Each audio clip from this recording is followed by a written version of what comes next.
Hello, ladies and gentlemen. This is Anthony John Agnello, Senior Social Editor at GamesRadar Plus.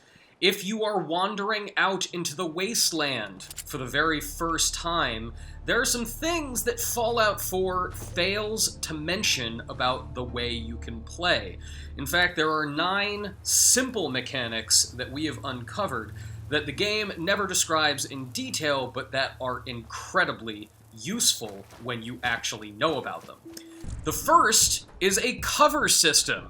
Just like in almost every other shooter made in the past 10 years, you can take cover behind an object and lean out to fire at raiders and rad roaches and other beasts in the land.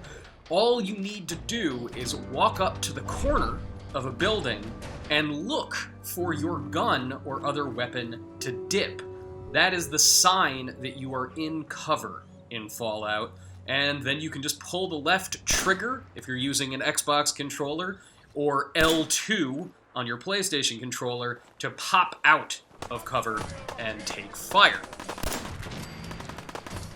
You can also grab and hold on to objects in the environment, not just add them to your inventory. If you've blown the leg off of a raider, or find a broom that you want to use to sweep up a mess that you've made in town, walk up to that object and hold the interaction button. It's A on your Xbox controller, X on your PlayStation controller, or E on your keyboard, and you can just wave that thing around in mid-air. If you wander into a cave or some bombed-out building, you can also use a flashlight to illuminate your path. The game does not make it clear that you have a flashlight right at the beginning, but you do, thanks to your Pip-Boy. If you hold down the B button on your Xbox One controller or the circle button on your PlayStation 4 controller to turn on a pleasant green glow. You also have a flashlight built into your power armor, and you can activate it the exact same way. A little bit more complex than a cover mechanic or a flashlight, you can also activate supply lines, running goods between settlements in the game.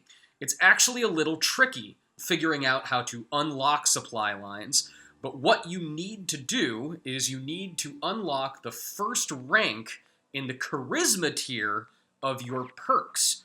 Once you've grabbed the first rank of local leader, then you'll be able to send supply caravans between one settlement and another.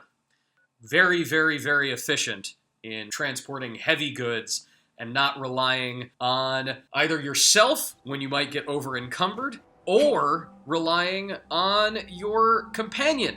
You can use your companion, whether it's Codsworth or dog meat, to carry all kinds of goods for you. You also have your human companions. All you need to do is talk to them, activate the trade option, and then load them up with whatever goods you no longer want to carry. The companion trade function also lets you dress up your companions. If you want your pal Dogmeat to be pretty steampunk-tastic, you can pass him a pair of goggles, and he'll start wearing them. Codsworth can even wear stuff, and all humans' companions can wear things as well. If you're wandering around and you don't want to be automatically threatening to everybody by holding a gun in front of you, you can holster your weapon, even though the game does not make that clear at the beginning. If you hold the reload button, that's X on your Xbox controller, square on your PlayStation controller, or R on your keyboard, that will let you pocket that giant cryolator that you're carrying around. Speaking of your guns, if you are looking to modify your weapons but are missing certain parts, there is a function in Fallout 4 that will make it much easier to find them. You can tag certain crafting elements for search. If you come across grayed out materials while crafting, a prompt tag for search will pop up.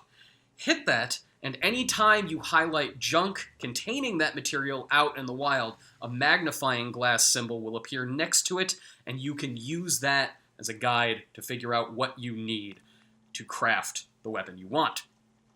Finally, there is a type of conversation that Fallout 4 doesn't make it abundantly clear that you can have. If you have a few drinks and find yourself inebriated, you will unlock drunk conversation in Fallout 4. You can see a bunch of new dialogue instead of yeahs and uh-huhs. You will suddenly hear your character slurring out, "I concur." Okay, what am I doing? Hello. Hey. Hey. But you can only do it by drinking a whole lot in the game. Got a dangerous look about you. Hope you ain't here for me. You. If you dig these tips and want more on Fallout 4 and other games, follow GamesRadar on youtube.com/GamesRadar. Alright folks, thanks for watching, and if you want to see more great GR Plus videos, well, our YouTube page is right over here, and if you want to get your READ read on, the GR Plus website is right over there.